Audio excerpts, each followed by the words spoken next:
दोस्तों आज पहुँचे हम आपके लिए जागेश्वर धाम। और जागेश्वर धाम लगभग जो है ये दिल्ली से कितना दूर पड़ता है? लगभग 375 के आसपास। 375 के आसपास ये दिल्ली से पड़ती है जगह दोस्तों, उत्तराखंड में जिला अल्मोड़ा में। और आप यहाँ देखिए ये ब्रह्मा जी का मंदिर सामने, और ये जो है भोलेनाथ का मंदिर जागेश्वर धाम। दोस्तों बताया गया है ये 2500 साल पुराना है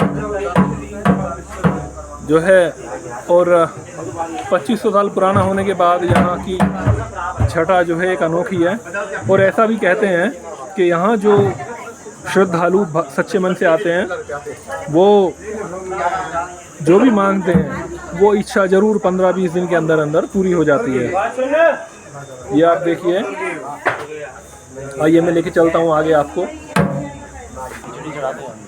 तो दोस्तों ये श्री बटुक भैरवनाथ है, यहाँ खिचड़ी का प्रसाद चढ़ता है जो है। ये दोस्तों पुष्टि माता मंदिर है। भक्तगण जो हैं दर्शन करने की अभिलाषा में लाइन में लगे हुए हैं। वो को मैंने कॉपी कर दिया था। मेरी परिवार के पास में था। बहुत अच्छा। मैं यहाँ का मुख्य पुजारी हूँ। बहुत बढ़िया। तो आप जो प्रश्न क्या था आपका? मेरा प्रश्न ये था कि यहाँ जो स्टार्टिंग हुई, उत्पत्ति हुई, हाँ, जो भोलेनाथ की, हाँ, भोले बाबा की जी, वो कैसे हुई, किसके द्वारा हुई? शुरू में सबसे पहले जो प्रकट, सबसे पहले जो दर्शन किसको लिए? सबसे पहले दर्शन रिचत नामक एक गंधर्व था। अच्छा। उस गंधर्व ने क्या करा कि ऋषि देव ऋषि लोग यहाँ पर बैठे थे, सप्त ऋषि यहाँ पर ध्यान कर रहे थे। हाँ। तो रिचर्ड ने उनके सामने व्यभिचारण करा। जी। मतलब कहने का अर्थ है जो उनकी उसकी पत्नियाँ या ऋषि पत्नियाँ थी उनके साथ थोड़ा सा बदतमीजी के। अच्छा। रिचक ने? हाँ, रिचर्ड नामक गंधर्व ने जी। तो ऋषियों ने उसको श्राप दे दिया। हाँ जी। जब उसको श्राप दिया और उसको ये श्राप दिया कि तुमने जो है अनुचित राक्षसों का ऐसा आचरण करा है, जाओ तुम राक्षस की देह को प्राप्त करोगे। अच्छा। तो रिचर्ड नामक गंधर्व जो है वो राक्षस बन गया। जी। राक्षस बनने के बाद उसने अपनी ही बहन से जो है विवाह कर लिया। उसके पुत्र में उनके साथ वो कई सालों तक, कई वर्षों तक जो है अपना गृहस्थी चलाता रहा। एक दिन वो संयोग ऐसा कुछ रहा, परमात्मा की ऐसी कृपा रही। जब किसी के ऊपर परमात्मा दया करते हैं तो वैसा ही वातावरण बना देते हैं, वैसे ही उसकी बुद्धि को बदल देते हैं। तो वो घूमते घामते यागेश्वर इस द्वारका वन में आए। अच्छा। इसका जो मूल नाम है सबसे पहले वो यागेश्वर है। यागेश्वर? हाँ। अच्छा, उससे पहले। और बाद में इसका नाम दारू उसके बाद पड़ा। अच्छा। तो यागेश्वर में दर्शन करने के पश्चात तो उसकी जो राक्षस की जो देह थी वो पुनः जो है रीचक गंधर्व में ही बदल गई। हाँ। अच्छा। तो उसके बाद यहाँ पर जो है भगवान शंकर का प्रादुर्भाव सतयुग में, जब सती माँ धरती माता को काफ़ी राजा पृथु के जो वेणु राजा के द्वारा पृथु के पुत्र हुए वेणु, तो उन्होंने जब पृथ्वी का बहुत दोहन कर दिया था।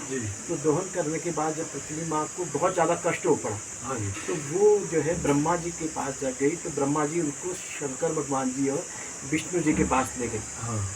जब विष्णु भगवान के पास उन्हें ले गई तो भगवान विष्णु ने बताया, तो थोड़ा पास में आयो, चलो वीडियो। माँ भगवती पास में आयो, माँ भगवती पृथ्वी माँ को उन्होंने बताया कि शंकर जो है दारुण वन में तपस्या करेंगे। अच्छा। ये टंकड़ वन है, इसके ये जो रोड के जो ऊपर को है टंकड़ वन है, ये आपका करवती वन है। अच्छा। 3 वनों से घिरा हुआ ये जंगल हो स्थान है। तो ये पूरा जो हमारा उत्तराखंड है कौंच ऋषि के नाम से कौंच पर्वत कहलाता है। अच्छा। ये जगह कुमाऊं संभाग जो है ये कौंच पर्वत कहलाता है। रानी बाग से चित्रशिला एक वहाँ पर पत्थर है जिसमें कई प्रकार के रंग है एक साथ। अच्छा। तो उसे घाघरा भी कहते हैं, राजा रानी का घाघरा भी कहते हैं। अच्छा। तो वो वहाँ से स्टार्ट होता है हिमालय की जड़ में, तब का वही है। तो यहाँ पर जब पृथ्वी माँ ने वरदान मांगा तो भगवान शंकर यहाँ पर व्याघ्र की चर्म उन्होंने पहनी हुई थी और सर्पों की माला थी और वो नव युवक के रूप में बैठे हुए इस दंडेश्वर जो स्थान है इसके बगल में जो दंडेश्वर तीर्थ है वहाँ पर बैठे तपस्या कर रहे थे। तो ऋषि पत्नियां समिधाओं के लिए क्योंकि ऋषि लोगों का नियम था वो देवताओं को खुश करने के लिए प्रतिदिन यज्ञ करते थे, तो उनकी संविधा में लकड़ी लकड़ी को लाने के लिए निकली तो उस बालक को देख के अपनी सुध-बुध खो गई। जब सुध-बुध खो गई तो वो वही रह गई, तो रात्रि कब हुई उनको पता नहीं चला, तो ऋषियों को बड़ा वो हो गया। तो ऋषियों ने सुबह जब प्रातःकाल अपनी पूजा अर्चना करने के बाद उनको ढूंढा तो उन्होंने देखा कि शंकर के सामने एक बालक के सामने हमारी पत्नियां बैठी हैं, तो उन्होंने श्राप दे दिया कि जाइए आपका लिंग पातन हो जाए, बिना सोचे समझे। भोलेनाथ को? हाँ। अच्छा। हाँ, भोलेनाथ भी श्राप से ग्रस्त हैं। हाँ, लेकिन शंकर जी जो है जैसे भगवान विष्णु जी श्राप से ग्रस्त हुए ना, नारद जी ने श्राप दिया जब उन्होंने एक बार लक्ष्मी माँ ने इच्छा प्रकट करी कि भगवान के इतने कोमल हाथ हैं, कैसे सुरों को देवताओं की रक्षा करते हैं सुरों से, तो ऐसे ही शंकर जी की इच्छा थी। अब हमें जो है पंडित आप जो थोड़ा सा आइए और जो ब्रह्मा जी का और विष्णु भगवान का जो मंदिर है उसके दर्शन और कराइए। मैं आपको बता दूं